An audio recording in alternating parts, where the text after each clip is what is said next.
Hello and welcome to BriefCam Bootcamp. I'm Lizzie Goldmeyer, and today we'll be walking through how airports and transportation hubs can leverage BriefCam's Video Content Analytics platform and research module to derive operational intelligence and optimize traffic flows at airports. We'll start in the airport checkpoint dashboard. This dashboard breaks down the number of visitors per hour and per checkpoint to understand traffic to each checkpoint, determine which checkpoint operates most effectively, and uncover the reasons behind these trends. This dashboard is a visualization of this video of an airport checkpoint. The dashboard compares the two checkpoints and shows the aggregate number of visitors, the number of visitors in each checkpoint, as well as the number of visitors in the organizing area, and the average visit duration.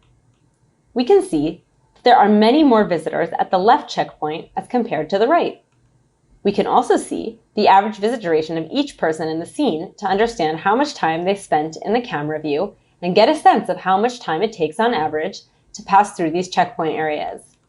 In this graph, we can see the traffic analysis of the number of visitors over time to understand traffic peaks. Below it is a graph comparing the traffic between the three areas over time.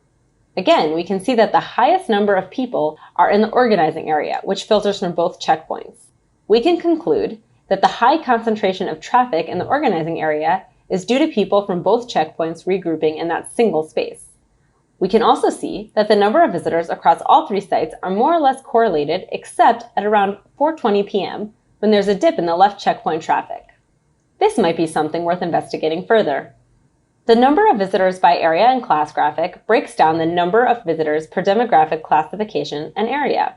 Most visitors, as we can see, are male across all the different areas. Finally, this last graph also corroborates what we already know, that the most traffic was in the organizing area, where people also spent the longest amount of time.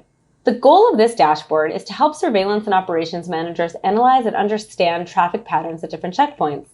In so doing, they can understand whether one checkpoint is more effective or efficient than the other, and perhaps determine the reasons for this. Understanding the full picture of the traffic in this area, an airport, bus station, or train terminal, could evaluate and understand whether the space is being used as intended, or as productively as possible. This particular dashboard is available out of the box, but dashboards in the BriefCam Research module can also be customized for airports and transit hubs to uncover the particular intelligence they need.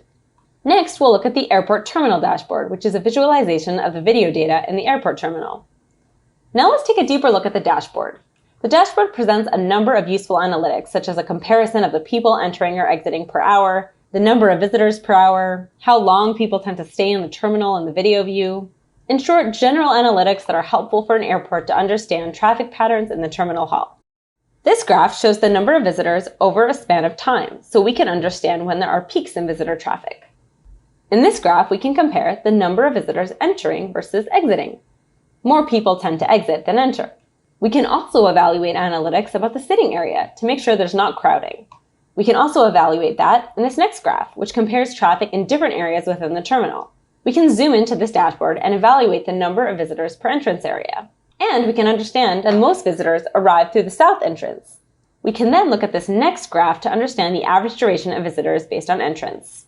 Airport terminal analytics help managers understand exit and entrance statistics, where people came from, what time of day they tend to come. This can help when it comes to making staffing decisions to make sure there are enough people manning check-in terminals or security checkpoints, and so on. It's also helpful for optimizing the number of open entrances and exits for security and efficiency. In other words, airports can make sure they have enough manpower to operate within the terminal and minimize the amount of open entrances and exitways based on expected traffic. Another important metric for airports is occupancy. So we'll take a look at the occupancy dashboard. This is the dashboard that measures building occupancy, which can be applied to any building. It's especially useful for transit terminals and airports, which are heavily trafficked. This is a helpful dashboard for understanding occupancy trends, to prepare for expected and unexpected crowding and make intelligent decisions to prevent overcrowding and traffic bottlenecks in terminals.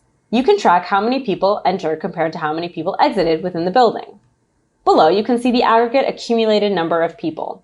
In the morning, there are fewer visitors, but there are more visitors as the day goes on. Around 5 p.m., the number of visitors decreases again. We can compare this data to this graph where we see that around 3 p.m., a lot more people are exiting than entering. This dashboard can also be used to understand how many people are currently in a building. You can also set an occupancy threshold and understand how close you are to full occupancy. You can see this throughout the day in the graph below. For a good part of the day, the occupancy threshold has been exceeded. This dashboard provides another way to track occupancy in buildings and terminals. It can also be displayed as the percentage to understand occupancy rates throughout the day and understand when optimal occupancy is exceeded. Another way traffic analysis data can be used in an airport terminal is to optimize retail efforts. We'll navigate over to the Consumer Traffic and Sales dashboard to analyze retail activity and traffic. In this dashboard, we see data about traffic around the entrance to the duty-free shop. We can see the big picture of whether people entered, stood outside, or whether they passed by without stopping. We can also correlate this data with the point of sale information from the store and its hourly transactions. In this first graph, we see that between 12 and 1, there was a jump in shoppers and people entering the store, but not in transactions. This is an interesting trend that our marketing and merchandising teams might want to explore. This is also demonstrated in the lower graph. Even though the number of shoppers increased, the total sales did not. It's important for the retailer to uncover this discrepancy so they can explore why this is happening. Sometimes, even when there are correlated numbers of shoppers and transactions, it's helpful to know when people tend to buy more expensive items, and then perhaps correlate it with flight information to optimize sales. For instance, the duty-free shop might uncover a correlation between certain flights and higher spending, and would then need to make strategic marketing, merchandising, and advertising decisions to attract those buyers based on this business intelligence. This can also inform display design, staffing decisions, and more, simply by leveraging existing video surveillance for actionable intelligence. Thanks for joining me today. I hope you found this overview helpful. If you'd like to learn more about how airports and transport organizations can leverage BriefCam, feel free to reach out to us at briefcambootcamp@briefcam.com or by visiting www.briefcam.com.